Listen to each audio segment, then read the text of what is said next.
I have to add myself to the stage. Yeah. How's it going, everybody? How are you doing today? Sorry, I'm a little late.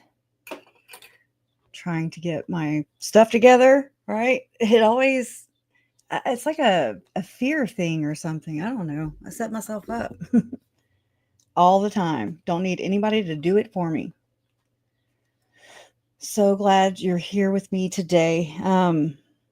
Again, I swear, I don't know if this happens to you guys, but whenever you go to sleep, do you reset and then forget like what it was that you were, I was like so into the FOIA report, from Chandler. And I mean, I have been for about, well, I mean, in nothing but, looking at the documents for the past, I want to say a couple weeks, it's not very easy to look through, as far as the weeds of everything. So anyways, I lost like my phone, y'all. It straight up. Okay, so today's Sunday. This was like Friday or Thursday. It was Thursday, and I got up that morning, and then mm, Jason left or whatever to bring Leland somewhere, and then I reset my phone because I kept opening my or trying to open my Substack app, and it would crash immediately. So I was like, huh, well. And so finally I was like, okay, let me just reset my phone, right? And I mean, I just got this phone maybe about 2 months ago, maybe, I don't know exactly, but I reset it and it never came back on. It has never been back on. So, just the Apple would pop up and I was like, what in the hell did I do? And so after a lot of researching online, how, other people are having the same problem, especially since it updated to the 18, I think it was update. Serious problem. So we called Talk to Tech, which is always fun, right? Oh my God, I hate talking to tech. I do. And so, but Jason, he's more patient with that kind of stuff. I'm just like, oh my God, I'd rather be poked in the eyeball with a needle.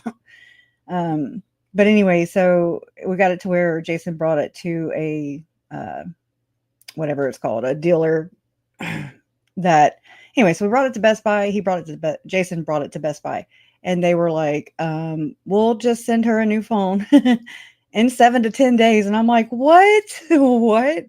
So was working on and editing a video, putting all this stuff together for my, for my uncle Charles. And I mean, I'm like, oh my God, my work, my work is gone, like there's no way, or if there is a way, I don't know how to access it because it's that cloud thing, the cloud.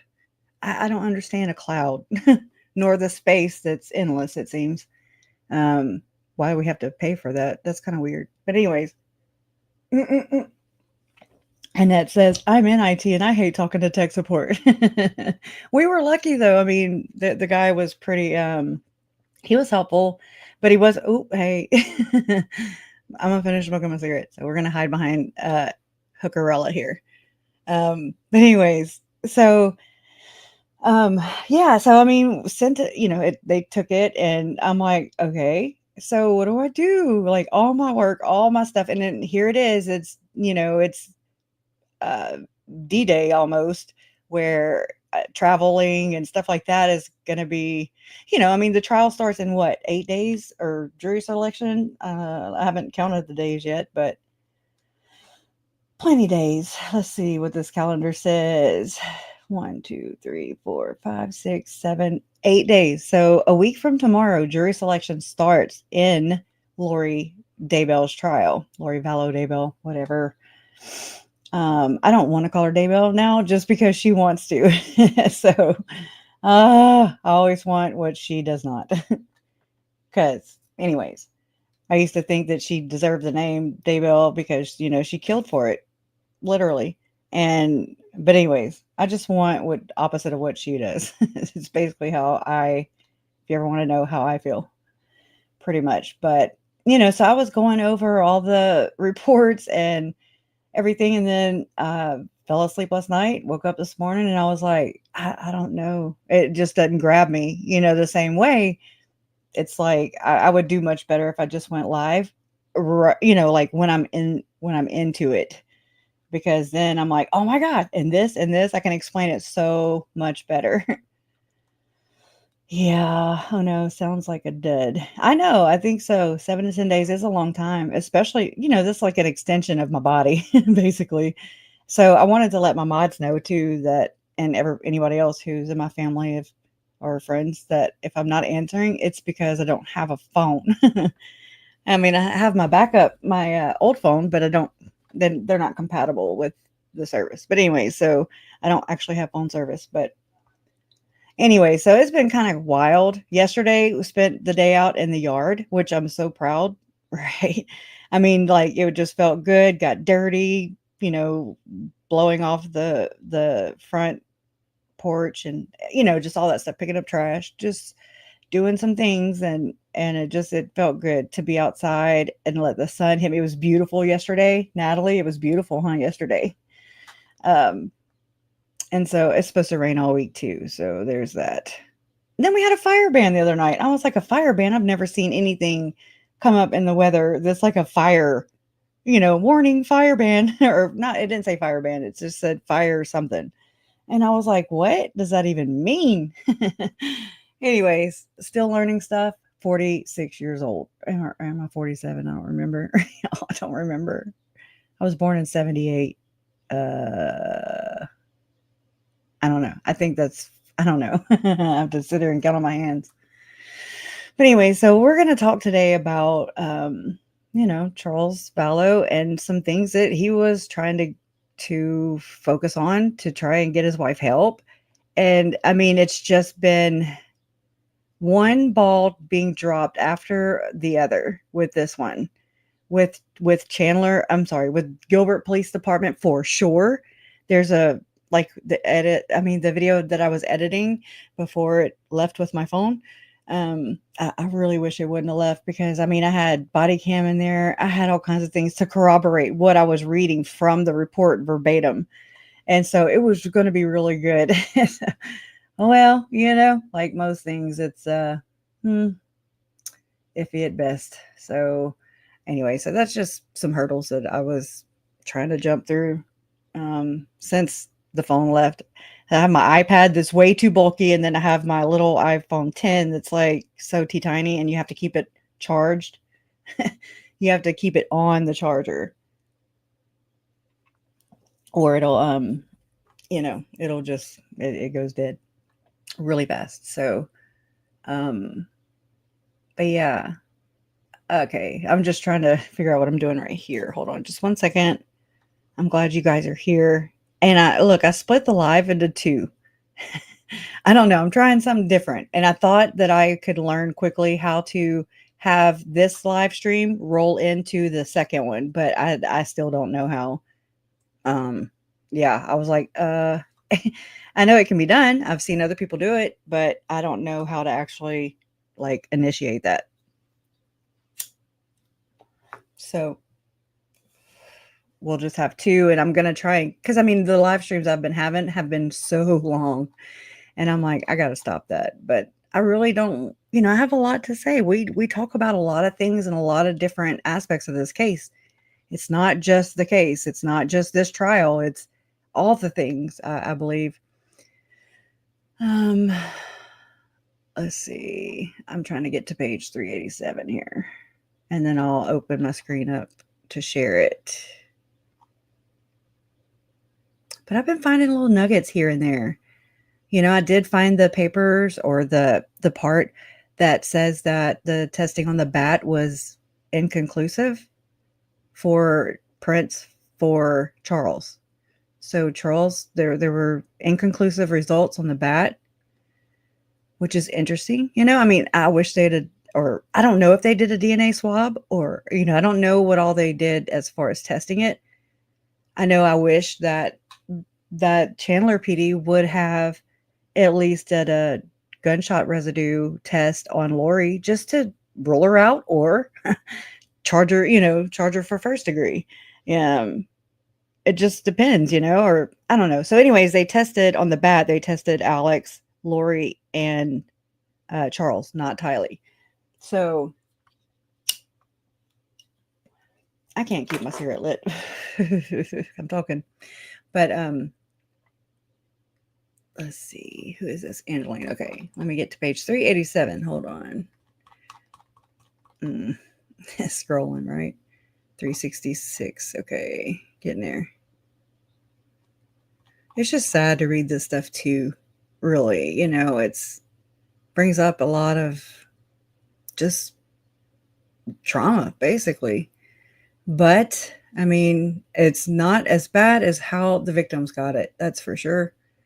So, I mean, this is the big hoorah push right here. So, I mean, we're just trying to make it to trial. Just want to know as much as possible about the details leading up to Charles's murder and the justification used by Lori and others to just, wax people from the existence of the planet. I mean, you don't get to do that. You're not God. I don't care if somebody tells you you're God. I don't care if you raise yourself to that status. You are not in charge of anyone else. Okay. You can be a god. You can be a goddess. You can be a fairy. You can be a princess. I don't give a shit. However, you cannot have those beliefs about yourself affect everyone or anyone around you. That's when we have problems. And so that's where I feel like I have every right to speak out against all the things that failed my family. Mostly Charles, my uncle, and Tylee, my step cousin, and JJ, my nephew. And then, of course, Joe, Ryan, and then Tammy. It's like a lot of things could have changed the trajectory of these people and their actions instead of like boosting their egos and their crimes, basically.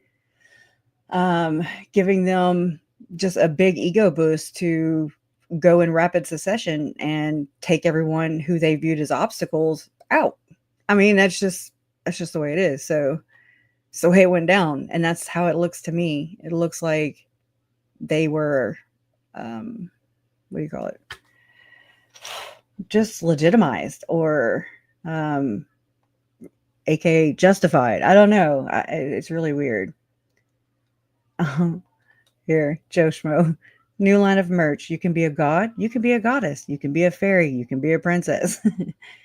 Oh my God. But you can't be a thug, right? Again, I'm sorry. I was raised up in a time where we listened to rap music, okay? Told you I'm going to be a gangsta grandma or something. It's so weird, right? Well, I'm glad you're here. You're a pot stir? It sure in hell does count. You know what? It just really does. We have Robbie who said that he's a bus flipper. We welcome. Come one, come all. Gird up your loins. Right, Joe? Oh my gosh.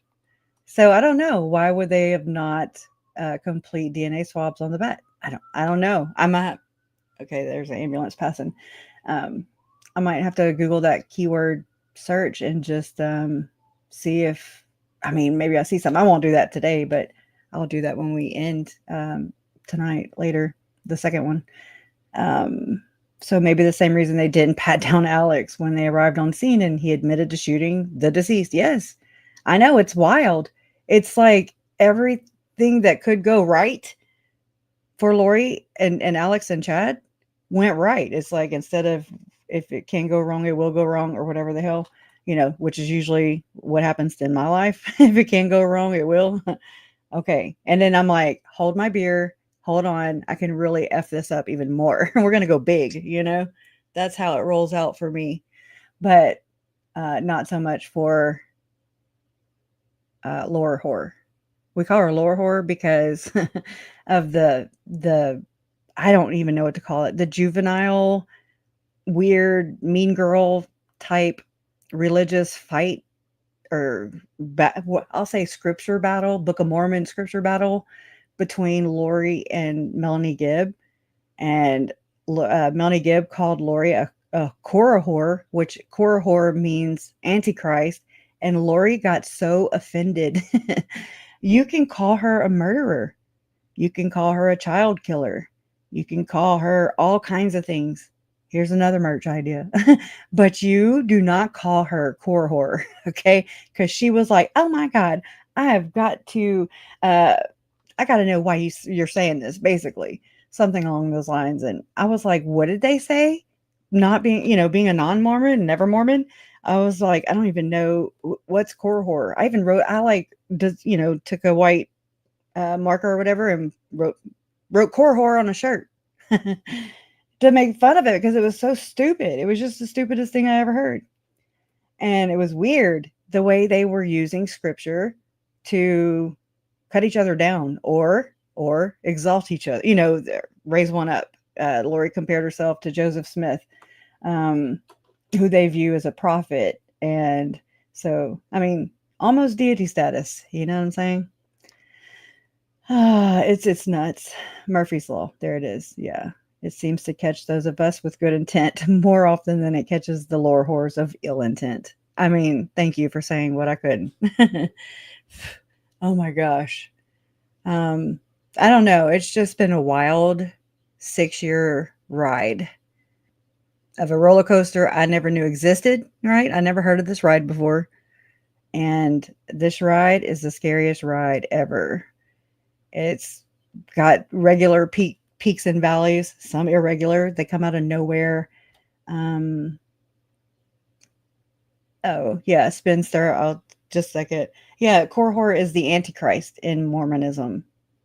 It means Antichrist. Just like how when Lori said, or according to Melanie Gibb, that if Chad is a Satan, if Chad is a Satan, he must be a good Satan. And I was like, what?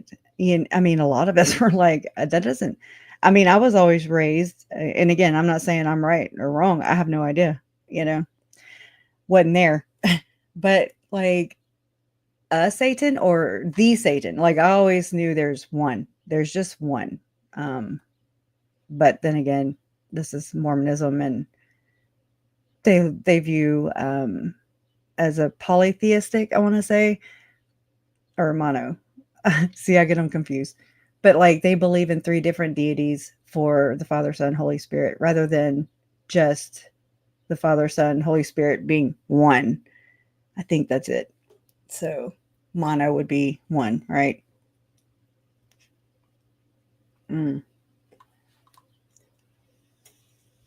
Yeah, I just forget where to look, Lamisa. I do. I'm like, but because I have notebook, I have 2 at all times for sure. Because I'll be writing in one, and I'm like, oh, something else will come across my quote unquote desk, and then yeah. So, anyways, it's nuts. I don't know. I'm telling you, it's like the Men in Black come and zap. They're like, bzz, and I'm like, I don't remember, And Jason, I mean, he does good. He is my memory, basically. Jason is my memory. I'm like, oh yeah, thank you. But Chandler was too impressed with the lying Mormons to do more than a quick interrogation on a hot ass day. Check out and cater to lore whore. That's why we call her lore whore, spinster, because core whore, and then her name's Lori, so Laura Whore was born. Some people called her Lucifer, for Lucifer. I call her Aunt Satan. It's nuts, man. This is the craziest shit I've ever experienced or could ever fathom. Like I could even, there's no way I would have never thought of this ever. I don't think any of us would. Yeah, right. Yeah, don't call her a doomsday cult mom, right? Right. She's pissed off at court TV for stating the obvious, basically. I mean, nobody ever called her a doomsday cult mom, but that's exactly what the hell she embodies, I mean, she took that upon herself. I mean, maybe we should call her a doomsday cult wife. I don't know. We'll have to get her PR team to, talk to their PR team. I'm being facetious, of course. I get talking to a technician. They aren't very smart. It's not that. I mean, they're way smarter than I am. Because I'm like, I'm not tech savvy. Don't tell me. I mean, because whenever I save a folder, I'm like, where did it go? I like to see things. I'm visual. I like to be hands-on. That's why I like taking notes. I remember except for right now, I'm not proving a good example, but I retain more information when I write it down versus just telling me. I was like this whenever I was certified as an occupational safety specialist, a certified, yeah. And the entire time, like my finger was permanently like dented because I wrote every damn thing down because we had tests every day. And anyway, so I'm a nerd like that. But anyway, so I don't know. It's nuts. Is there more than one Antichrist in LDS theology? I'll get back to you on that. As right now, I don't remember. I don't know. I'd have to pull up. I like to go to Bruce R. McConkie's. It's called Mormon Doctrine, straight up. That's what it's called. It's like, don't wear it out. Let me pull up my Adobe real quick. Allegedly. Like I said, allegedly. Let's see. Okay. I need to get more computer savvy. I really would love to be. I would love to be. But I don't know. Maybe I'll talk about that in the next one. The live we have after this one. It's scheduled at 7. So we're gonna cut off here at 7:30. My bad. So just trying to separate the two. I don't know how. And so I don't know. Just trying something different, right? Because when you do the same thing over and over again, that's like insanity. Okay. So I'm just trying to, I don't know. This may be the only week I do it. We'll see. And so I made this too.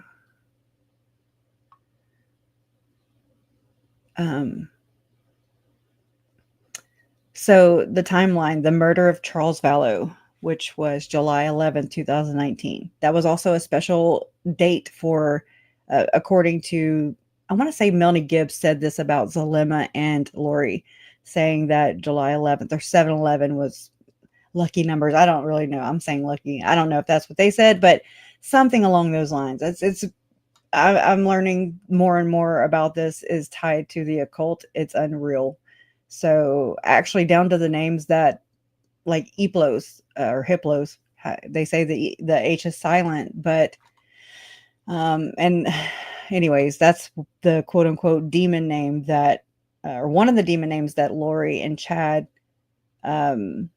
used for degrade or demeaning my uncle Charles, dehumanizing him, labeling him, just like they did with my mom. They named her Rhonda. Okay. She pissed in their post ODs too. They did not like it. I mean, not only, I want to say a lot of people, and I was under the same impression, a lot of people say that, basically they feel that Lori killed JJ. I mean, for sure, to like get back at my mom for collecting the insurance money. And I mean, I see a valid point in that, which is, I mean, that's her logic, not ours. You know what I'm saying? Like, I wouldn't kill my kids because somebody pissed me off or because my dead husband outsmarted me. You know what I'm saying? It's like, she cannot take the here's your sign, Lori. She cannot read the room and be like, oh, let me do some self-reflection. Maybe it's me. Maybe I'm the problem, just like with the mental hold evaluation. Instead of answering it, because I mean, I can imagine she didn't answer it properly or honestly. I mean, she can't even be real with herself. So, I mean, she holds a lot of responsibility. And I mean, his murder and Charles's murder, and then all the ones that followed that too. We can't blame it all on the police. We can't blame it all on, different characters in this. That to some degree there are other elements at play, so anyways, it just kind of struck me because if Lori would answer, and I'm just allegedly, because I don't know, I've never been to the temple. I'm not Mormon, and you have to be like have a temple recommend in order to get into the temple, any temple. And so I mean, I can't go in there and verify any of this, but according to practicing LDS members of the church, I mean, you have to answer so many questions from your bishop or stake president, and because it's a meeting you have with them. Remember the audio that we have of Lori with Melanie Gibb. Melanie Gibb recorded her. She likes to do that a lot, it seems. But Lori says she said that if he comes at you once, if he comes at you twice, if he comes at you 3 times, it says it right here in scripture. I didn't want to do anything bad, and so she justifies murder or violence for sure, using scripture. And I don't know how this happens. I mean, just like with Charles, it was a Nephi. It's going to be a Nephi and Laban ending. Okay, that does not come out of the Holy Bible. Okay, first off. So I wish that people who, do report on these things, I wish that they would be more truthful and not just say, oh, it just comes out the Bible. It's because that's not true. Because, the Book of Mormon is supposedly based off the King James Version Bible. And so, yeah, I guess it does ultimately. But, there's different twists. And it's like Mormonism has its own flavor, so to speak. It's definitely unique. But, I've been doing this for 6 years. I have looked everywhere, high and low, and will continue to do so. But Lori, the use of the word zombie is just a cultural word. It's pop culture. Zombie. We had The Walking Dead, which Colby used to watch it because my Aunt Susan used to watch it with Colby. So it's not like, oh, this far out, oh my God, this is their own doctrine. No, it stands for a dark spirit. It's just, and again, I'm still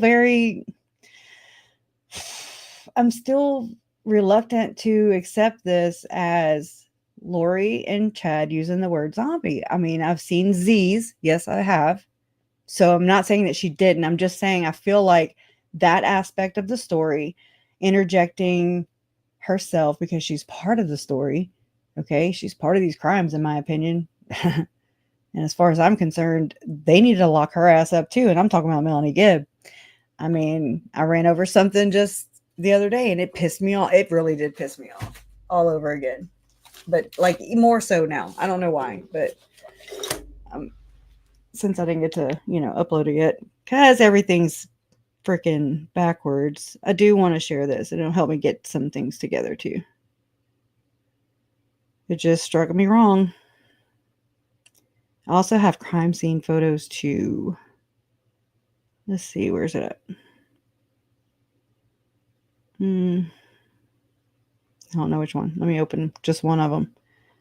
Let's see.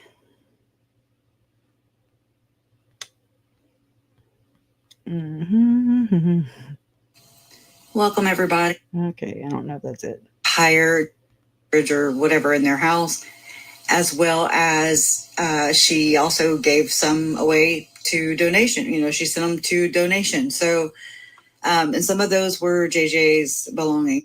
Okay. Sorry, I sound like crap. Okay.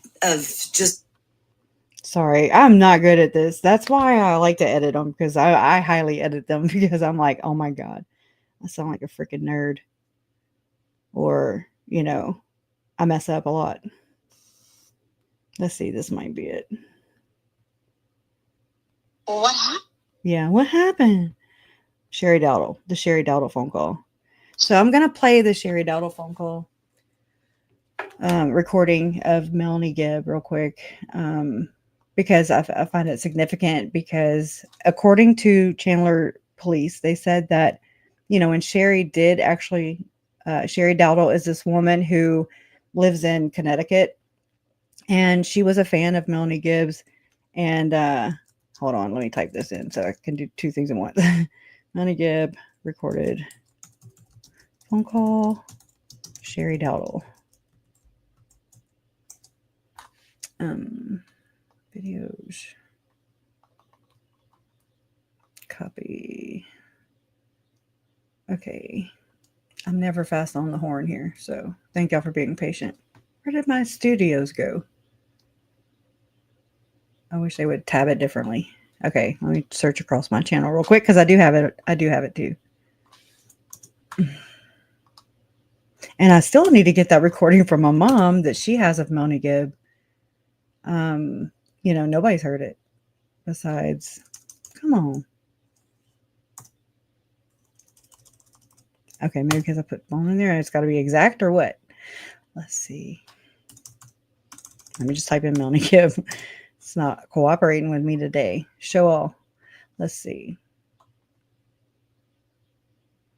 Okay, here it is. All right, let me go share my screen.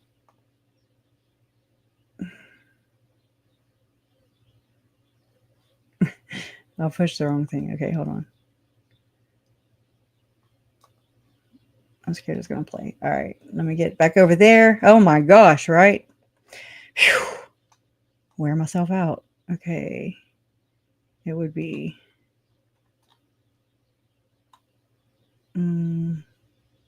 not that one. This one. Okay. Goodness, right? Jeez. All right, so this was a recorded call of Melanie Gibb and a quote-unquote friend who we now know as Sherry Dowdle. But Sherry Dowdle called the Chandler detective and talked to them saying, hey, I got this recording. This was in January of 2020. So if you just kind of put that into the timeline, you know that December 6th or 8th or somewhere, one of those dates, Melanie Gibb and David Warwick, or she was at David Warwick's house. She used his phone to record the conversation she set up initially to quote unquote, exonerate herself from being responsible for the death, in my opinion, of, this is very important, y'all. This is so freaking, I don't know. Because Melanie Gibb and David Warwick were actually at the townhouse in Rexburg the weekend, the night even, or the day, we don't know, that JJ was murdered. And this right here that we're about to go over is actually even more alarming, and it actually corroborates what I've been finding ever since, that I suspect, I pretty much think that Melanie Gibb was also present during, for Tylee's murder as well. And that's just allegedly, but in my strong opinion, okay, I'm highly freaking opinionated. It's pretty freaking disturbing. And there's also a podcast that Lori and what the hell? I did not turn that on. That Lori and Melanie Gibb did together. It was the second one. I'll have to find my notes. It was the second podcast or first. I don't remember, but it was called Feel the Fire. I mean, again, the same weekend that Tylee, that baby girl was murdered and dismembered and all the things. Okay. So, they did that they uploaded it on September 7th, which is the same day that Chad's company hosted or sponsored and hosted a Rexburg Rescue Run race, Operation Underground Railroad. That's Tim Ballard. So I just find that so sketchy, so sketchy that so much was going on. And this is the same weekend. I mean, I have quite a few things this same weekend that Tylee was murdered. And we know how Lori and Melanie could not podcast from separate locations. They just didn't. So that's another thing. But anyway, so let me find it in the transcript. Control F. Let's see. I'm going to look for Tylee. Because she's like, she doesn't like anybody anyways. I'm like, no, she don't like you, hooker. Hold on. I'm using a keyword search, so. Oh my gosh, come on. Find it in the transcript. Not right here.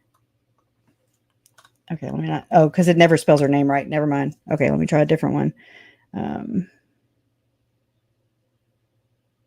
Shootout. She likes to use shoot down. My bad. All right, so this is Melanie Gibb explaining to Sherry Dowdle, a total stranger. In my opinion, this is Melanie Gibb just basically trying a dry run to see if her story will sound legit. She's trying to get her story down, in my opinion. This is my take. Y'all can look at it however you want. But again, this is how I feel. Take it or leave it. Let's see. Well, it's damn. It's basically in the damn beginning. All right. Anyway, it takes months and months and months for them to figure out how to come up with a plan, basically. Let me back it up. But and the officer with Chandler Police said that to Sherry that basically Melanie Gibb said the same story to the cops, but I don't think so. It's very, very gossipy in this one, whereas the other one she's put on the spot. This one, Melanie Gibb is just freestyling, basically. It's pretty disgusting. I don't know why it's starting back here, but all right. Anyway, it takes months and months and months for them to figure out how to come up with a plan, basically. And I guess it comes down to it is she's frustrated him to every level. She's left. She says she puts it in your mind like, oh, look how he's behaving. He's so different now. He's this and that and this and that. Well, Charles is upset because she just tried to destroy his life. She told him he was out of town when she found out, and he was in another state. And when she flew back home, she took his truck and hit it, took all the keys and took I'm not sharing it. emptied yeah, his okay. clothes in the house. I mean, trying to destroy his work, his life, everything. Goodness. And I was like, hey, do you think that's a bit extreme? Like, are you sure you're supposed to do that? She goes, Melanie, the spirit is telling me exactly what I'm supposed to do. And I'm like, oh, okay, well, I'd say, And so anyway, she tells him, which is stupid. She says, I'm going to destroy you. She's like, you are not Charles anymore. You are Ned. I forgot his last name. Snyder. You're Ned Snyder, and you're not gonna. You are. I am. She told him. I think she told him prior to this, but she was translated. She was married to Moroni before. Oh my gosh. So yeah, she's already telling him this stuff, which is not smart. My goodness. Which is not smart. She's already telling him this, telling Charles this. Lori is already telling Charles this. That she's translated. She doesn't say, what, girl, you're not married to Moroni. Okay, you are losing your shit. She does not say that. She is not alarmed. And that this is because I believe this is that dog whistle thing. This is that title. This is that ceremony that's secret. Okay, it's secret. And it's called the second anointing. Okay, now whether it was the second anointing verbatim, I have no idea. I can't corroborate it because the church doesn't have to disclose those kind of things, and they're not open and transparent about it anyways. Even, its members barely know, if at all. I get called a liar, because they're like, we do not have that, or it's sacred to them because that's how they're taught. But yet the church does this behind their back. Okay. And basically plays this game. And then a lot of ex-Mormons and people like myself who come to learn about the second anointing, we find out that it's usually well-established members of the church. We find out that it's usually wealthy members in the church. So that's kind of the criteria. And I don't think that's true. And I've seen around the web, where people are like, nah, it's not necessarily there's no right or wrong. There's no procedure to this. I mean, I've had to go look up how Joseph Smith did it and Brigham Young and how this was practiced back in the day with the whole secret wives, the secret felicity. Sometimes they call it felicity. Sometimes they call it spiritual wifery. Polygamy is legally what the church had to, in order to become a part of the United States of America, they had to denounce and say, God did, he renounced that, what is it called? Commandment or whatever, about practicing polygamy because they couldn't become a part of the United States unless they denounced the polygamy practice. Okay. So they said they did. However, I mean, if you had gotten a revelation, quote unquote, from God, and you're talking to these spiritual beings or whatever, and, they're commanding, and you think they are God, you think they are Jesus, you think they are resurrected freaking whatever personages, then whatever, you do you, boo.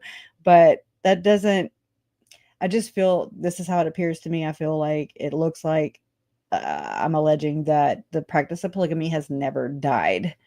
It's still been practiced. And, you want to try and think about the best in people, but when you see it over and over again, plus, I mean, from my aspect, it's like when you see the destruction that this has caused, when you tell someone, whether it was a secret practice or not, but you told, if this happened, then church, you told Lori that she was a fucking goddess.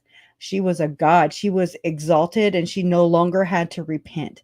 That no matter what she did, although there's these loopholes, right? These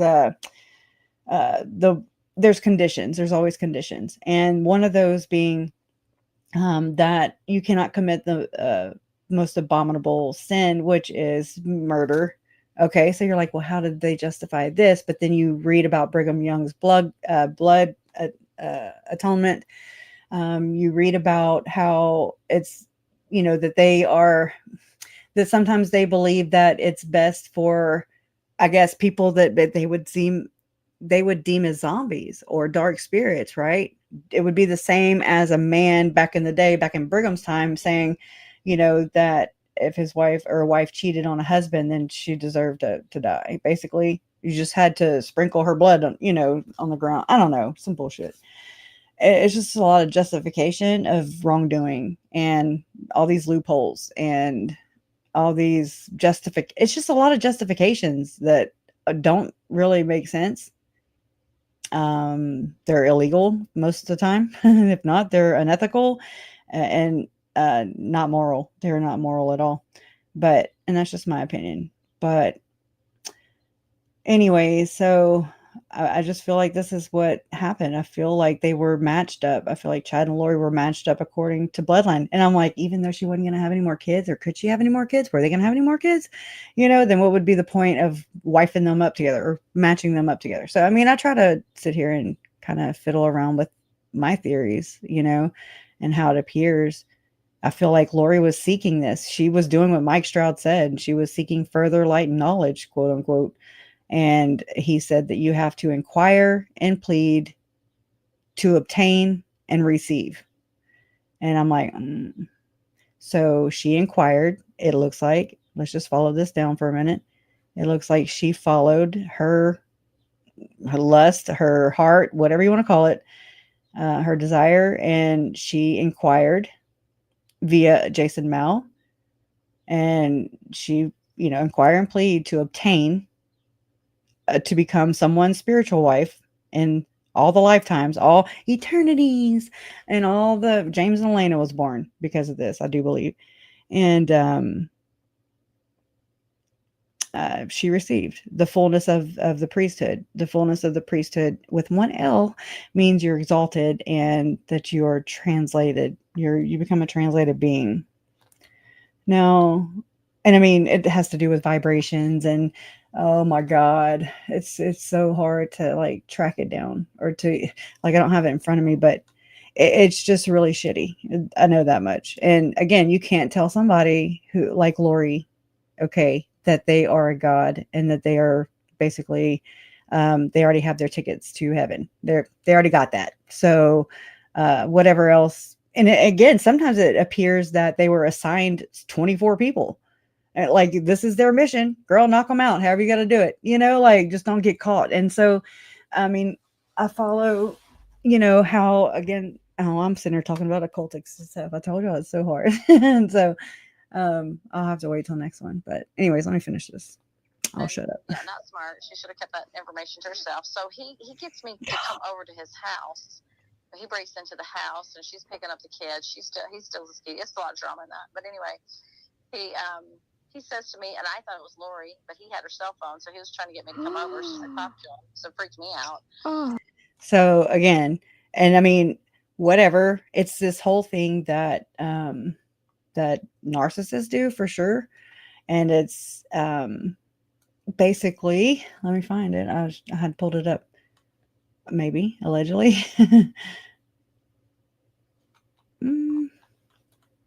I get to the bottom of it. Oh, I'm in the wrong thing.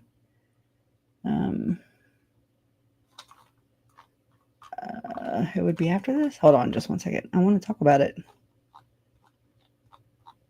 Oh, about narcissists. Narcissistic abuse is a complex pattern of behavior designed to exert control and dominance over others. A key tactic involves provocation, followed by victim blaming, a cycle that can be particularly damaging. Here's a breakdown. And so it says the narcissistic tactic. Okay, and so this is because I was like, what is it that it's called that they do? Like what Lori has done to Charles for sure. And so it's about provocation, provoking their victim. So it says narcissists often deliberately provoke their victims, pushing their buttons to elicit an emotional response. So this can involve insult and belittling. I'd say, saying that he's no longer him. Gaslighting, distorting reality. She's really good at that, even today. Intentionally violating boundaries. Lori has never met a boundary that she didn't run over. Okay.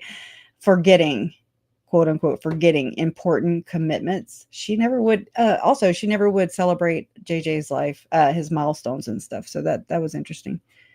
Baiting arguments. That's right. The goal is to create chaos and instability, forcing the victim to react. And then when the victim reacts, they're like, oh my God, look what he's doing. That. Reactive abuse is the next bullet point. It says when the victim inevitably reacts with anger, frustration, tears, etc., the narcissist seizes the opportunity to portray themselves as the victim, accuse the victim of being crazy, overly sensitive, or abusive. She's really good at that shit. Use the victim's reaction as proof of their instability. Shift the blame and avoid accountability. Oh God, she dances with this all the time. She's like a professional Dancing with the Stars, my ass. Anyways, so there's that part. And so it says this tactic, known as reactive abuse, serves to further manipulate and control the victim, much less everybody around them, making them doubt their own sanity. I mean, I believe that's visibly tangible. Like you can see that in the body cam footage with Charles. He's so like, he's just he's like, what is going on? Like shit is going crazy. And he's just trying to get her help. Whether that included him or not, he got to that point. So it says ways narcissists abuse those around them, including children. Narcissistic abuse can manifest in various forms, affecting everyone in the narcissist orbit. Here are some common patterns. Emotional abuse.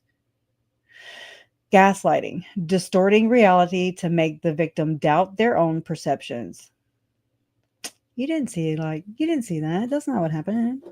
Manipulation. Lori, her middle name should have been Manipulation. Manipulation using lies, guilt, and other tactics to control others. Still doing it. It was her. Look, just last week in court, she was like, they don't like me anymore, basically. Her defense team didn't turn something over, blah, blah, blah, blah, blah. All the work that she did, because she's just such a hard worker.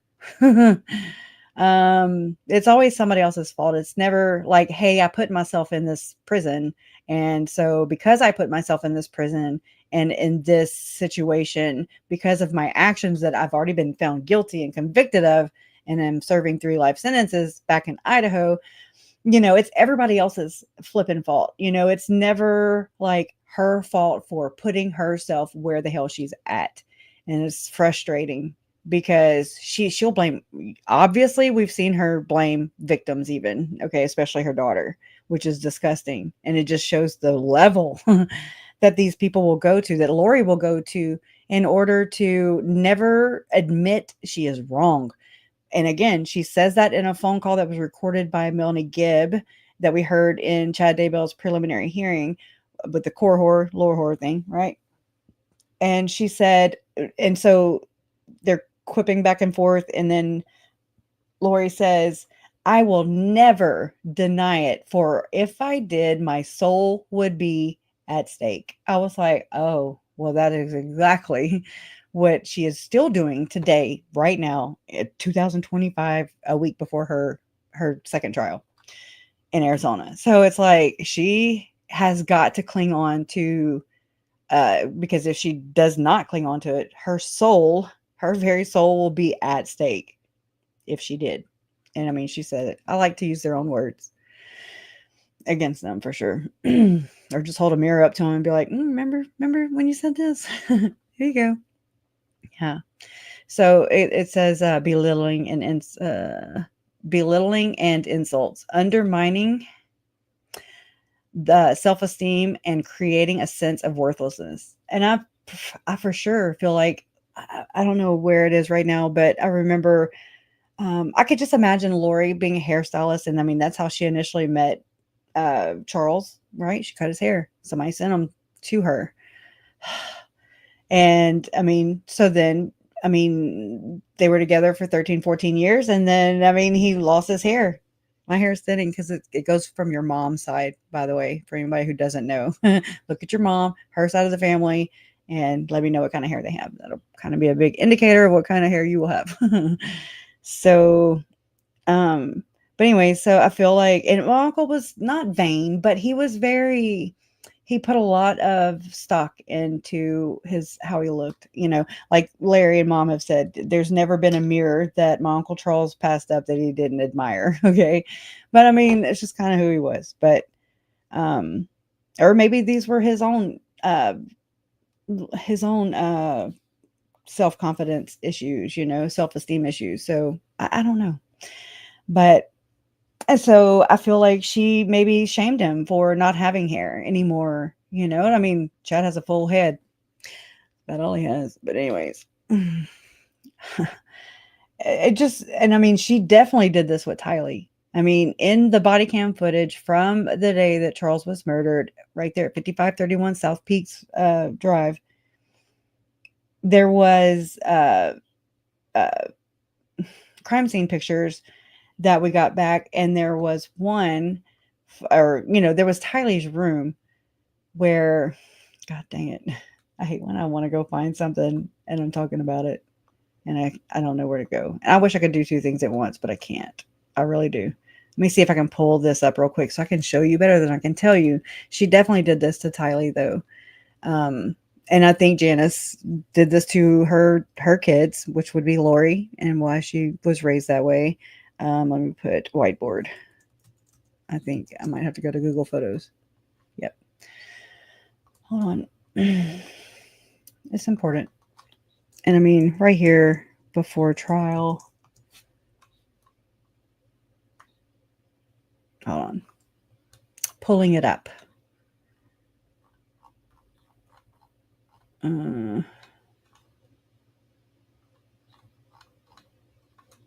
Not gonna look with me. You can look at them too. It was in Tylee's room. I know I've saved this before. There's King Crow. Yeah.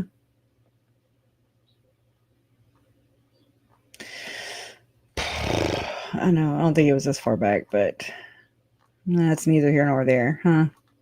I'm not about to find it right now. Here's that Paul Pulsifer guy, y'all. This is Michelle McDermott. Okay. She's teaching this shit too. She goes around with Mike Stroud. I don't know if she still does, but I mean, she was talking about all this crap, doomsday prepping, yada, yada, yada. Here's Paul Pulsifer, whose wife died the same time that Tammy did. And there's also not a text message, but a comment under a post that was posted by Melanie Gibb. And it was the same weekend that Tylee was murdered. And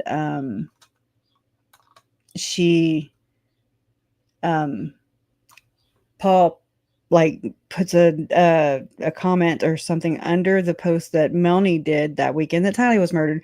And he was like, thank you so much for the feast or the harvest. One of those weird freaking words. And I was just like, oh, no, he did not.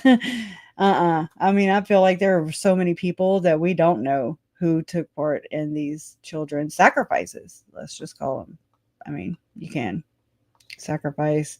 That's what I believe that's how Lori views these things, as a sacrifice. And I mean, they're both just the same thing, just terminology, right?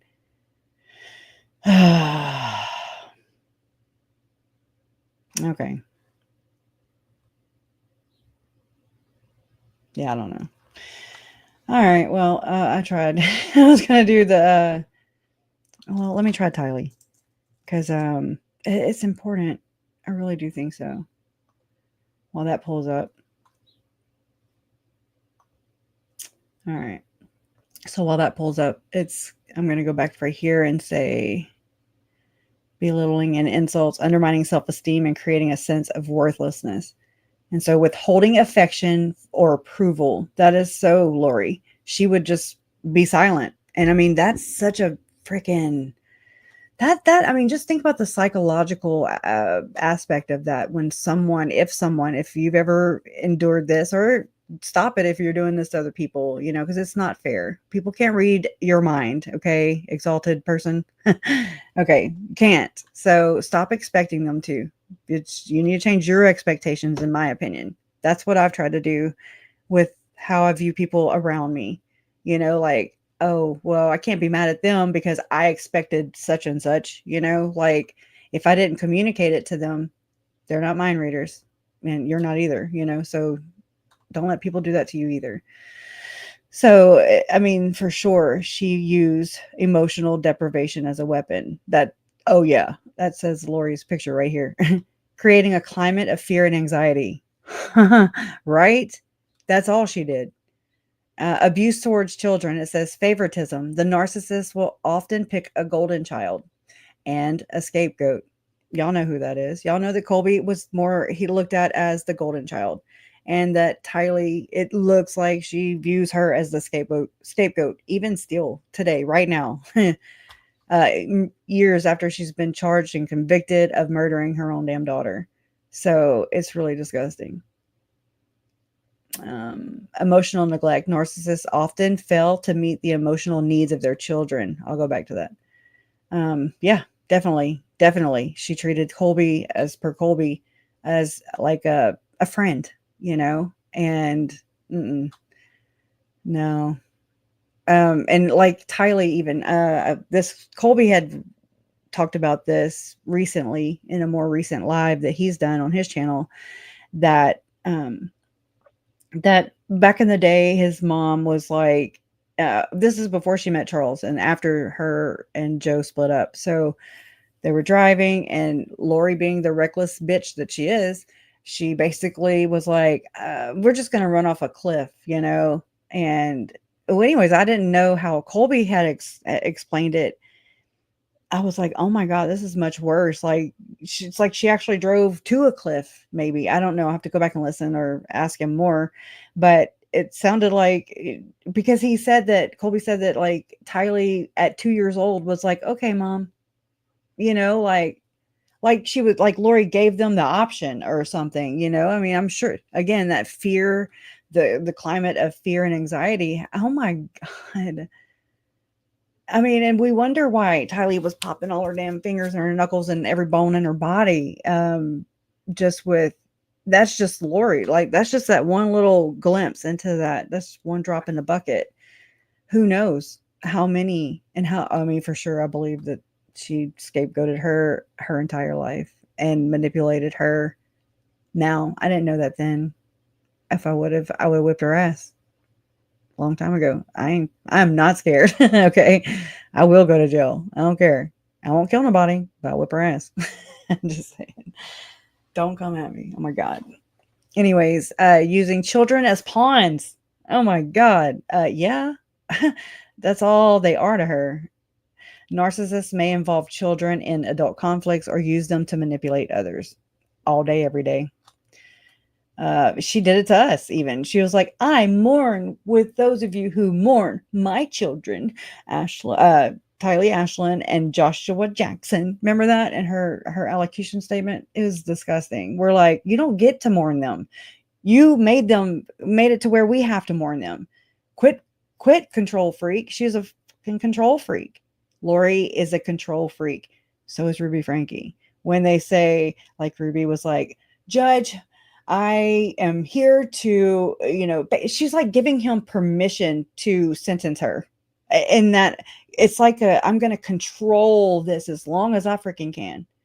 That's what it sounds like. That's what I couldn't put my finger on it at first. I was like, why is she giving the judge permission? Basically, I'm here, to accept my sentence, basically, and so you're like, well, no shit, you are there because and it's going to happen whether or not you grant them permission to do so or not, or whether you invite it or welcome it or whatever. It's just like a control tactic. It's a manipulation, I believe. That's just me, though. I don't know if anybody else sees it. Let me know. I don't know. Y'all hear all mine. I don't ever hear yours. Anyway, so same with Lori. She's hijacking their spirits, so to speak, in the afterlife in order to control who gets close, who does not, in her mind, I guess, in her view. Her telling Colby, that you and me are the only ones on this planet that loved Tylee and JJ the way that I did, or whatever, how she says it. And I'm like, you don't get to dictate this. You don't get to, I don't get to do that to anybody. I don't get to sit here and say who can and cannot love my children or me or anybody else, that's weird.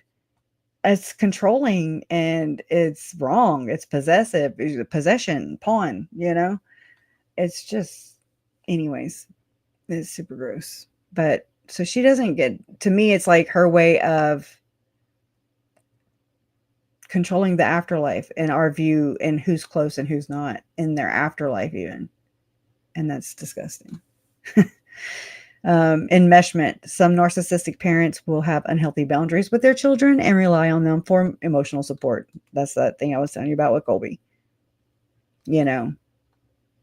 That's why it sounded the way it did whenever he did talk and recall and talk about these things in public. I didn't know the dynamics. I just thought mother, son, like that's about it. And we just know from our own worldview and our own experiences, I believe. Controlling behavior. Narcissistic parents may exert excessive control over their children's lives, even their afterlife. There we go. Limiting their autonomy. She don't even give it to them in the afterlife. Manipulation and control. Isolation. She did that. Check, check, check, check, check. Cutting off the victim from friends and family and every comfort, I'd say, in life. And just financial, even with the social media, like every aspect, she cut the kids off. Financial control, restricting access to money and resources. Absolutely. Excessive jealousy and possessiveness. We just talked about this. Constant criticism and devaluation. Now, this is something I've dealt with in my life. But, maybe that's why I'm highly critical. I don't know. I have no idea. I just try to be constructive about it, But you have to be aware that you're even doing this, in my opinion, to even know that you're doing it. Lack of empathy. Narcissists struggle to understand or care about the feelings of others. Yeah. They often dismiss or minimize the victim's pain. Yeah. She's turning it up as we speak, right? She's like, oh yeah, why not do the right thing? And just, if I'm real with myself, then I know I'm at fault here and I should just accept, and plead guilty. And that way I can salvage, further victimization of Charles and everyone who loves him and is related to him, this hurts. And it hurts Colby. This hurts all of us. It hurts Charles's sons, my cousins. It hurts every one of us. And to what degree we are public with it, is everybody's personal journey. It's the way they chose to grieve, or we chose, ourselves chose to grieve. And not everybody is okay with being so vulnerable, and that's okay. There's no right or wrong way. Thank you, Treva. I just happened to come back over here. Thank you so much. I appreciate it.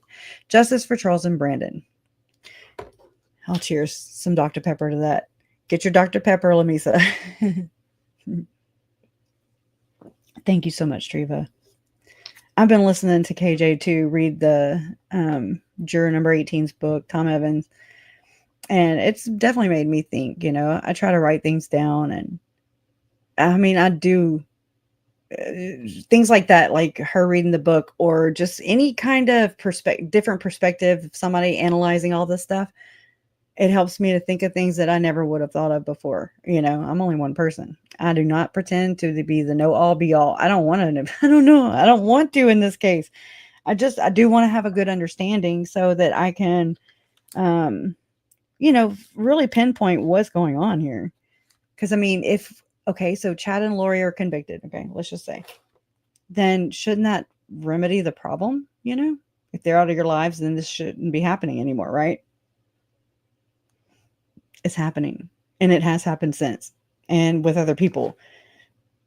And I mean, there's just some kind of sick and twisted belief system out there that's very inverted, but it doesn't appear inverted at first glance at all. But I mean, just to go through all these things, learn all of the things that would indicate to anyone, maybe they know, maybe they don't know. That's where we come in, I do believe, where we can point out some things that we've learned from this experience, from the failures and all these things by the police, by other family members, by the mental health aspect of it, how to handle these things, what's the proper process and procedure. And I mean, the cop actually does say this in their interview with her and Melanie and Tylee, which I catch things all the time for the first time. And I'm like, oh my God, how long has it been? But again, I think the brain, when you're going through a traumatic experience, I think the brain, I remember this, like I remember hearing the things, and I'm still like this. I don't process them right away. And it's like your brain is protecting. I don't know how to explain it, but it's like your brain is protecting your heart, the reality of the situation, because I think it could physically kill you. I really do. I think that grief and the shock of everything could really devastate you mentally. And it does do brain damage, by the way. I mean, it leads to dementia, Alzheimer's, all kinds of crazy things that we're just learning about. So from this mind control shit, it's bizarre. Anyways, I'm never going to get to it, huh? All right, let's see. Thank you again, Triva. Okay, I don't know. Let's see. Narcissists struggle to understand or care about the feelings of others. They often dismiss or minimize the victim's pain. They prioritize their own needs and desires above all else. I mean, that's on full display right now.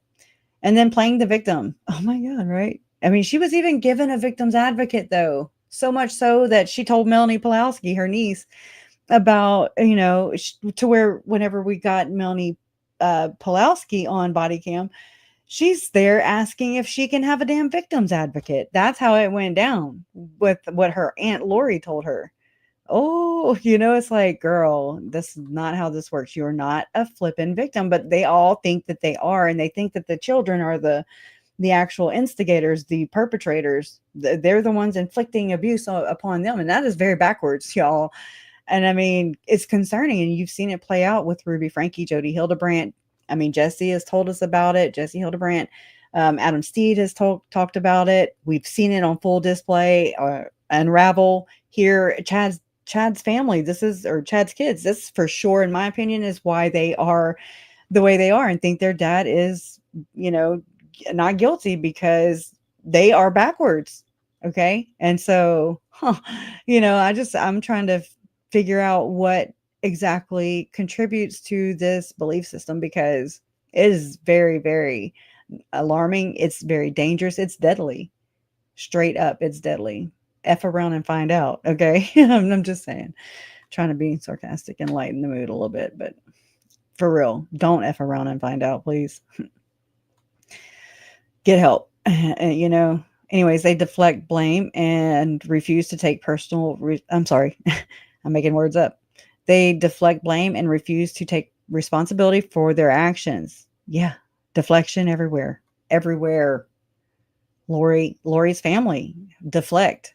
Nothing. No, we're just normal. Everything's so normal. And we don't know. They're just two bad eggs, that Lori and Alex, and if she wouldn't have met that damn Chad Daybell, then, and then with Ruby, it sounds like, if she wouldn't have met that damn Jody Hildebrandt. Okay. No. Okay. You don't get to blame it on Satan either. Okay. But you cannot be practicing these things and, this witchcraft, which again, whatever. Okay. To each their own. If you are practicing witchcraft, then I'm not talking about your kind unless it's the same in the lines with what Chad and Lori are doing. So that's kind of my little spiel on that. Okay. You know if you're doing good intent or bad. Okay. It's just when these kind your intentions get caught in text messages and witness testimony. Charles's own testimony, whenever the victim is actually foretelling all these things that were being spoken to him before his actual murder went down. Okay, then I mean that's got to count for something. I do believe, because you don't know how many of y'all watch these true crime shows, these cases, and there's a lot of them now that I've noticed since my uncle was murdered, who called it, that are like, if I end up dead, it's so and so. It's because of so and so. And I mean, you're just like, oh my God. And I mean, again, 9 times out of 10, it's got something to do. It's money related, or just marital, money, power, sex, right? It's a lot about power, though, for sure. Control. And I see the control to the extremes over here. That's just me, though.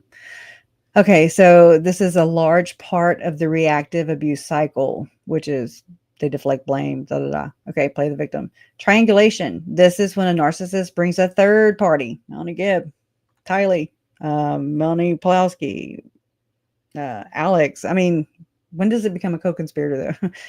Anyways, brings a third party into the abusive dynamic. This can be used to validate the narcissist's behavior. Think about Janice and Summer, and yeah, for sure. I mean, again, I don't know how Summer skated out of that shit either, because I mean, she's hardcore a Satanist, just in my opinion, allegedly, with her sister. I mean, where did Lori learn it from? You know what I'm saying? So it doesn't just fall into your lap and you're like, oh yeah, okay. No, I mean, this is just over time. You're born into this. And so I believe that they are generational. I do. I really do strongly believe that this is a generational family structure. And the mere fact that Megan is on this side of it is beautiful. I'm so glad, you know. And we all have our own journeys in this, so she definitely contributes a great deal into learning, or providing a more accurate view of what we're looking at here with Lori's family, for sure. So anyways, yeah, so they bring in a third party into the abusive dynamic. This can be used to validate the narcissist behavior, or to cause more strife between the narcissist and the victim. That sounds like Alex. It's important to recognize that narcissistic abuse is a serious form of emotional and psychological harm.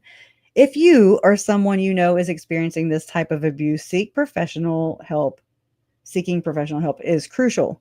And if you do, try to not let them drop the ball, like, in my opinion, like Gilbert PD did. And I mean, I'm not here to sit here and slander freaking policemen. I mean, I appreciate their work. I have always taught my children to not, I never vilified cops. My ex-sister-in-law used to do this with her little ones.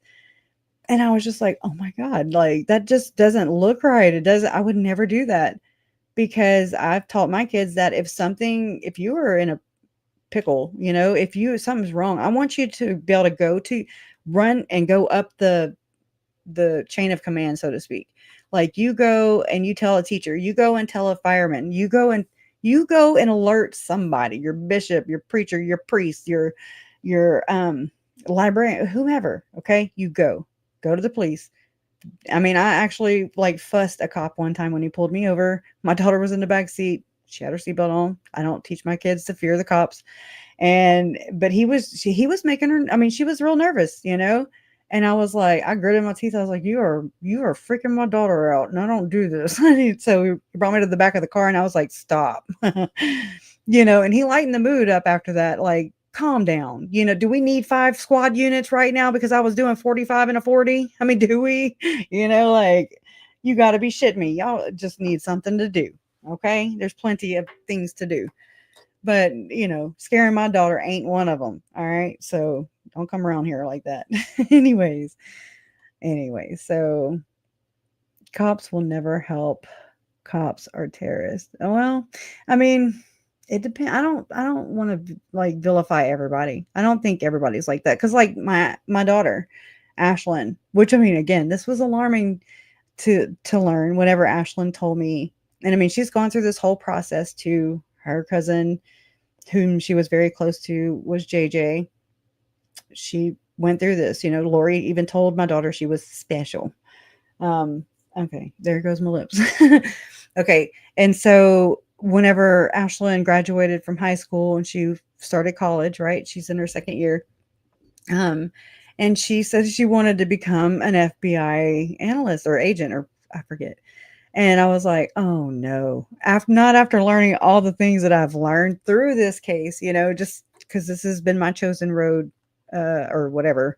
This is the path I took, to grieve and to learn more and about why my family was murdered, who contributed, what contributed to it, all the factors, organizations, all the way up to the very tip top. You can't go higher. Okay.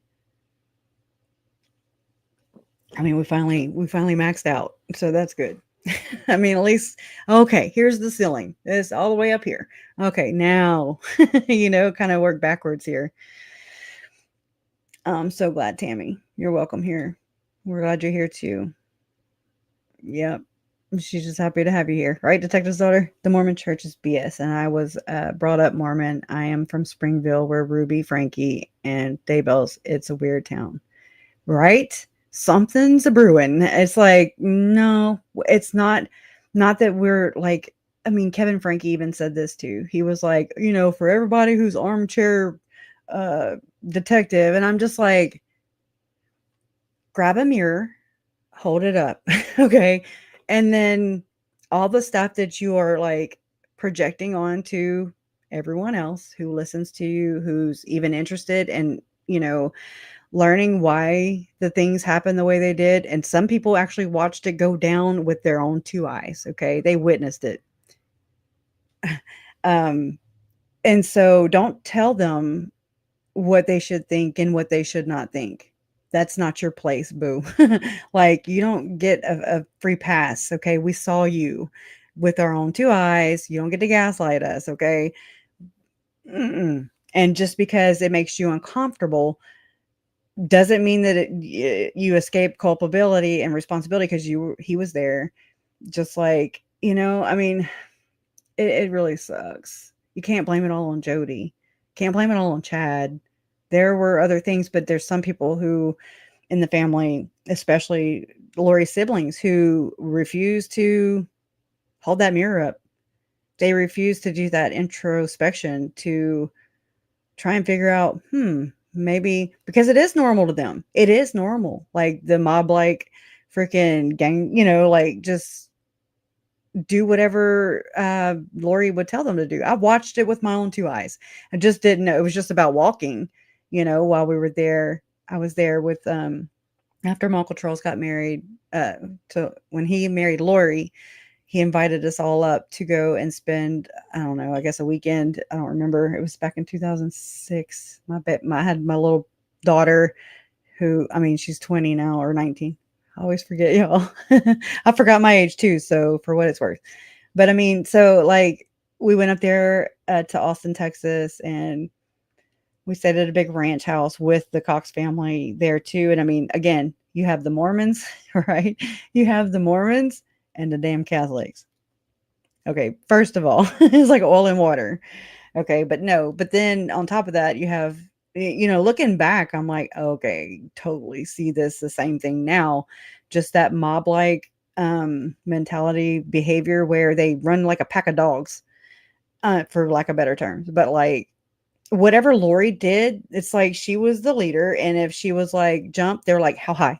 I mean, why? I don't know. I have a few theories. Perhaps it's because of the luxuries that Charles provided them, because that's about the only level of sincerity or I don't even know what to call it.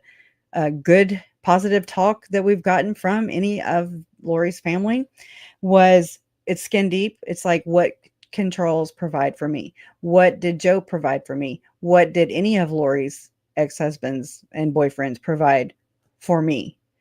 It's very skin deep, it's very superficial, and it's very, I mean, Janice says it in a text message to Alex. She says that, and she even says that Charles is devoid, he's void of the freaking Holy Spirit, but she had the Holy Spirit. So, I mean, there, right there, she is calling him a damn zombie, in my opinion, without saying it, because they don't like to say these things. You got to pick it up in their interactions, because they're very passive aggressive too. It's very covert. It's very methodical. Chad, telling Tammy that her grandma visited him, and because he didn't have the balls, right? He didn't have the balls to tell his wife what bothered him and to get her ass back to the temple and do her damn temple work. Okay. For playing, what is it? Farmville, or whatever the hell, Frontierville. I mean, so he either, I don't know, I'm not in his head, I wasn't there, but so did he went through this whole elaborate freaking deal to tell, Tammy that this bothered him, basically. All this elaborate extra is what I call it. It's extra, straight up. It's sneaky too, to me. And so you have to be able to be equipped to learn that this stuff even exists, I think. New merch. Gird up your loins, and he didn't have the balls. Your mind thinks like mine, for real. It's a Taurus thing, okay? I could come up with so many different taglines.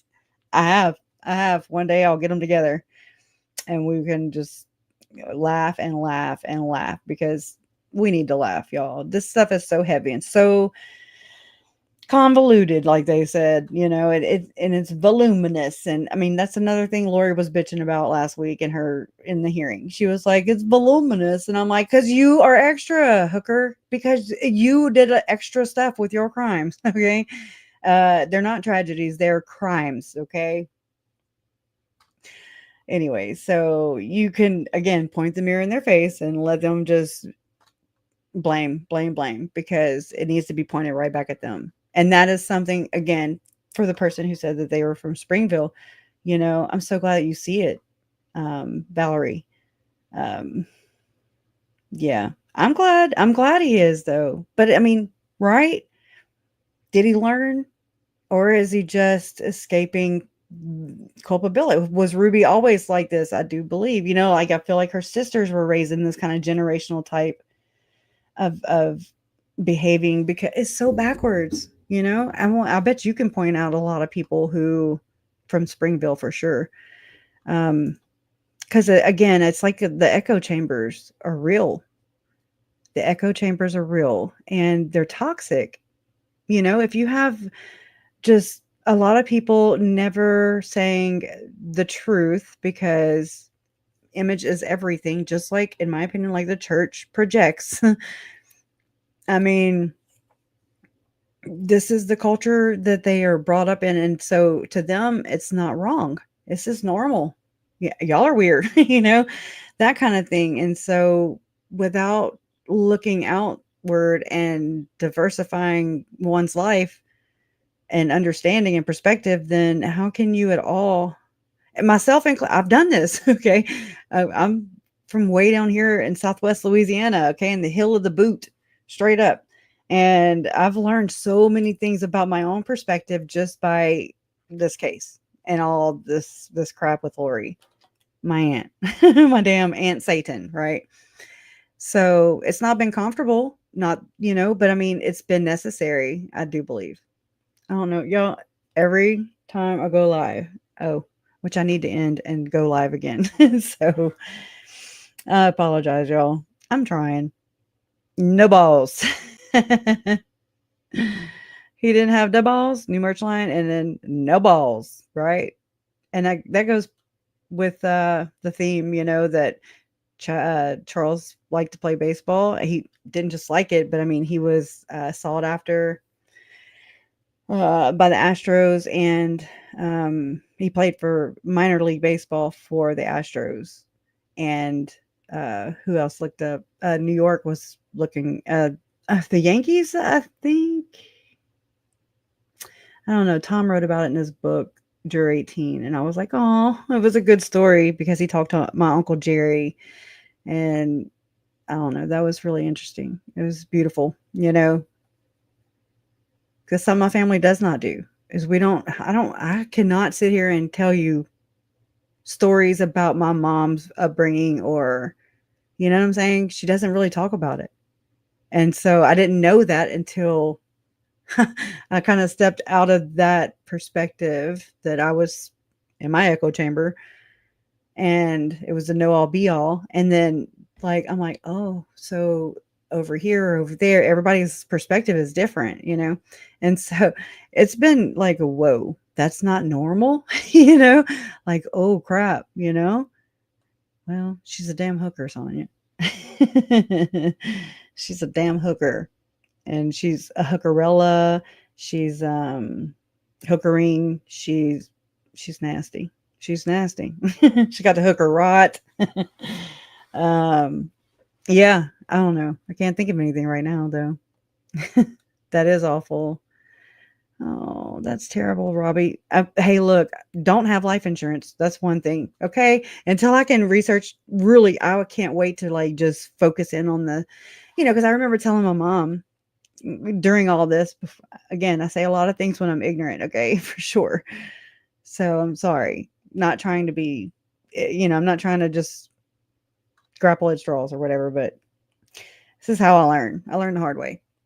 But I mean, I told my mom, I was like, oh my God, all these cases, a lot of these murders that happen, are because of life insurance. So I was like, damn. She's like, there's a database, a national database that has all this. And I was like, no. She was like, me neither till after it happened, And again, it's like, unless you are even aware of this problem, I mean, you don't think about it, I don't think, unless this is your job, your profession, or you follow these cases. Like you guys, you know what I mean? Like, it's just, we don't know. How do we know if we never even know it's a thing? It's a non-issue at that point. So yeah, we can see you. THX 1138. We see you. Full display. Yeah. Yes, she is. Yep. Yeah, I definitely am right there with you with this. I actually watched part of Dateline last night with Lori. I see a frightened child underneath her grandiose facade. Straight up. It's like, I'm telling you. I don't, whether it's true or not, again, I wasn't there. So all I can do is speculate and research into all these things is what I've done. You know how Judge Boyce said to Lori, your bizarre religious rabbit holes of religion or whatever. And I've been down all them rabbit holes, y'all. It's they're infinity for sure. They go on and on and on. But again, I mean, just to get a better understanding of, like, when I first heard narcissist, I was like, what the hell is that? I couldn't even say it. I'd say narcissist. A lot of people do, I noticed, but I mean, a lot of these things we're not even aware of until faced with it. And it's something I don't ever want anybody ever to face, but I know that's not realistic, you know, um, because it does happen. Kids go missing every day. A lot of families are never able to even bring them home or find their remains, or and that's got to be a whole nother level of turning the pain up, so to speak. Torture, um, like Monkey's mom, like, oh my God, that's torture, y'all. And it's a shame because that's just, again, one case, out of all of them. So, when I said that, I feel like the kids, Tylee and JJ, were quote unquote rescued whenever they were unearthed from Chad Daybell's property. To me, I felt like not that kind of rescue, not the one that brought them back home and healthy and happy and alive. Okay. But the fact that they were still unearthed and,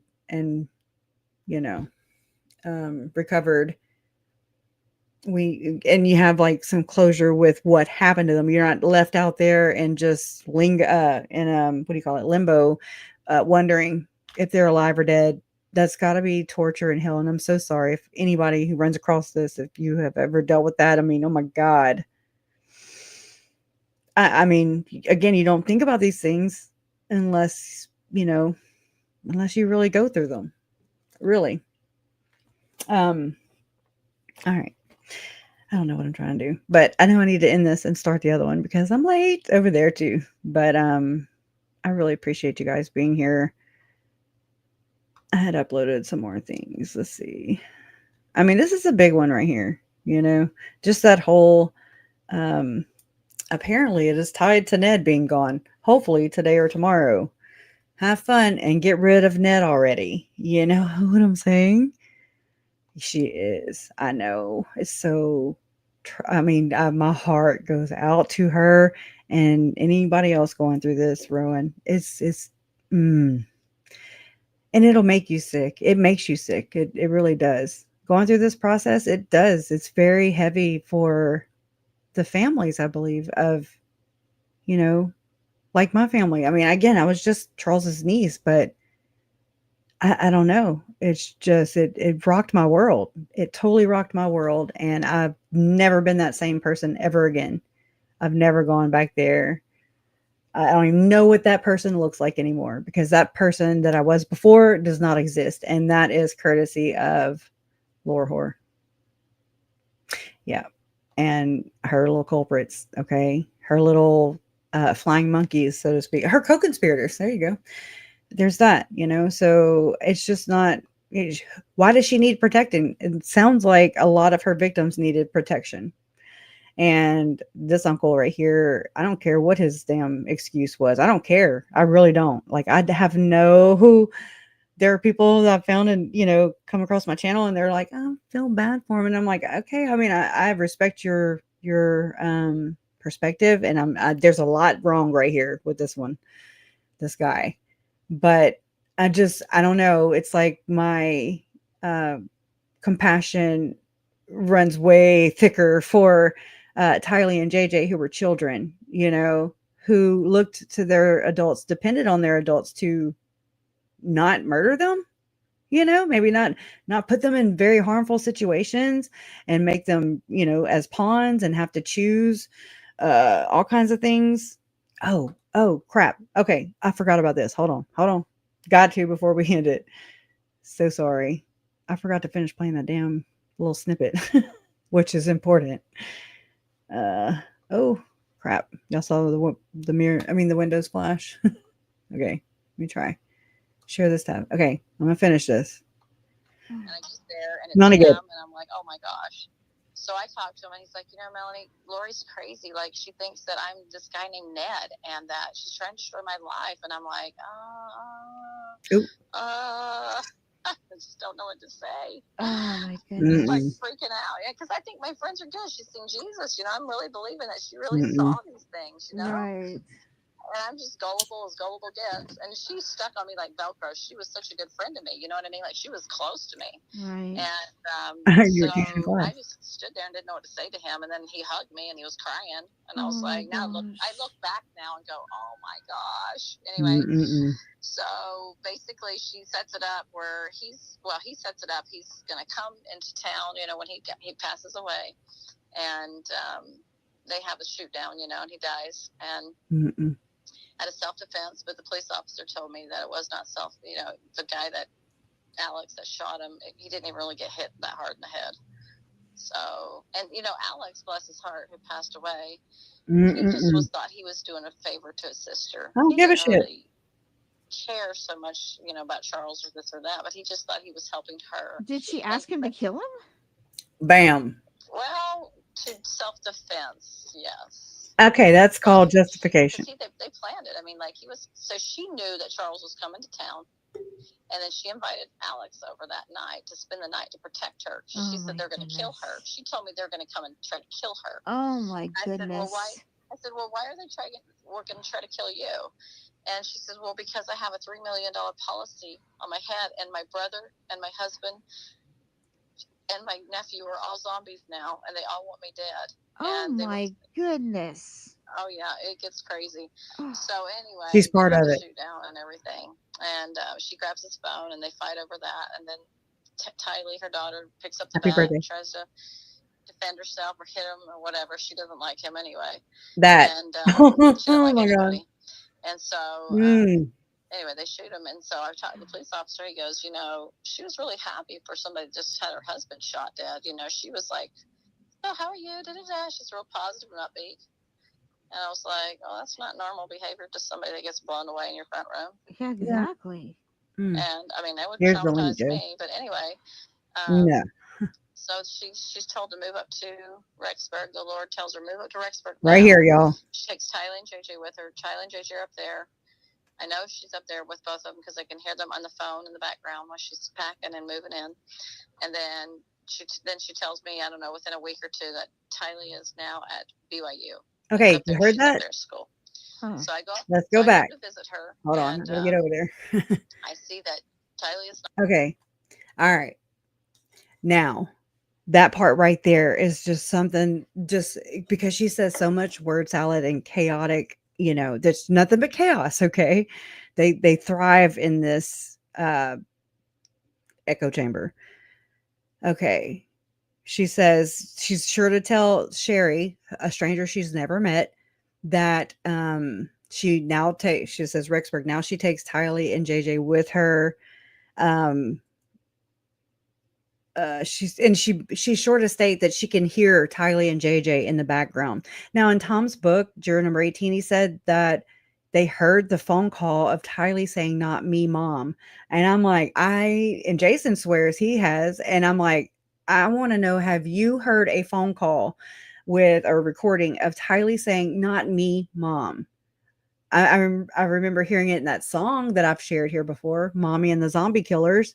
Okay. She says, "No, mommy, not me," in the song, but that's just the songwriter and singer. But I've never heard that. And so I want to know if I'm like totally living in some alternate reality somewhere.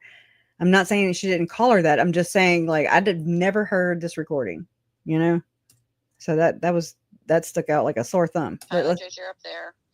I know she's up there with both of them because I can hear them on the phone in the background while she's packing and moving in.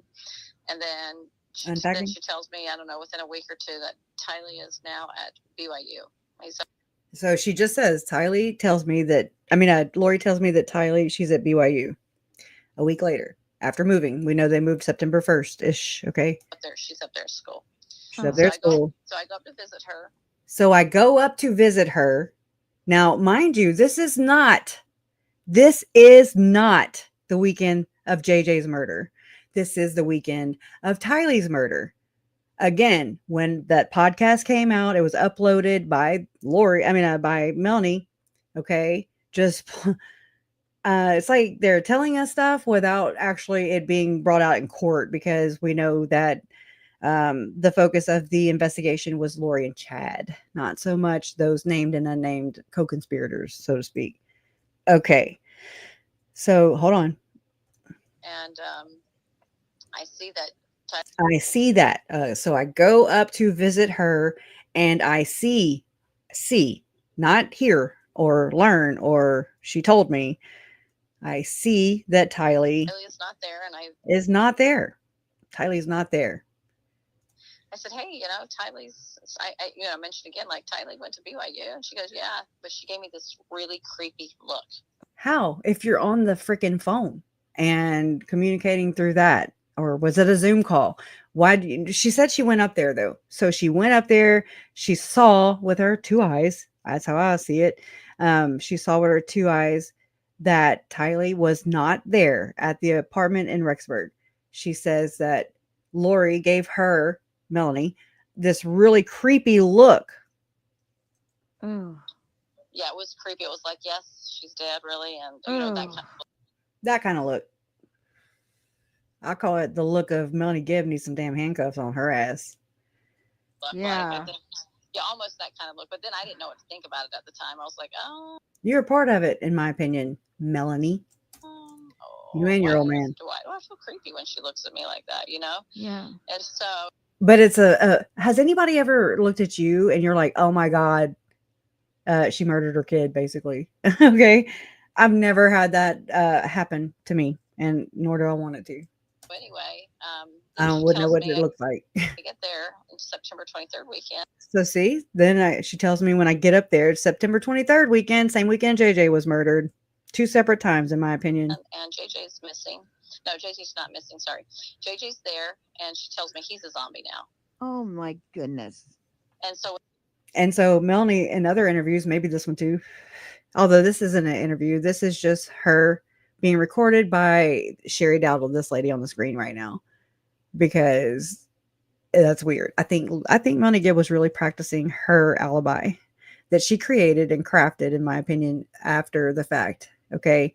Lori threw her under the bus. The reason that Melanie Gibb was able to capture Lori and Chad in that predicament on that recorded phone call between the two, the core horror call, is because they're all guilty.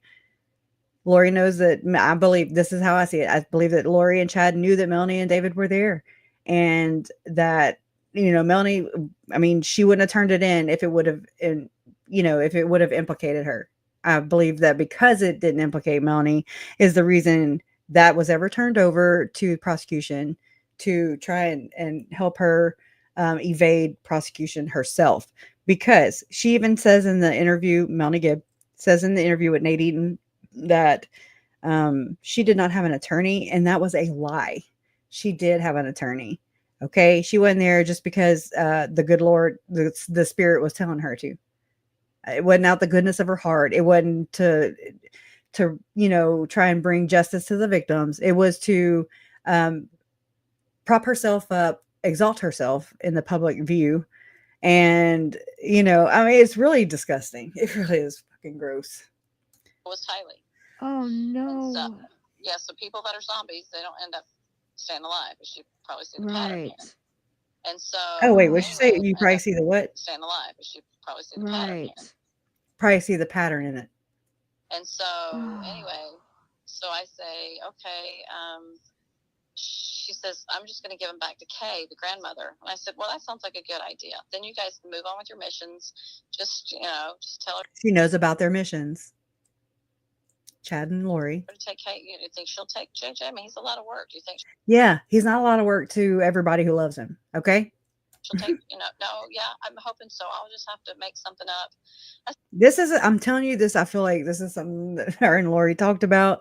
Maybe. I don't even know.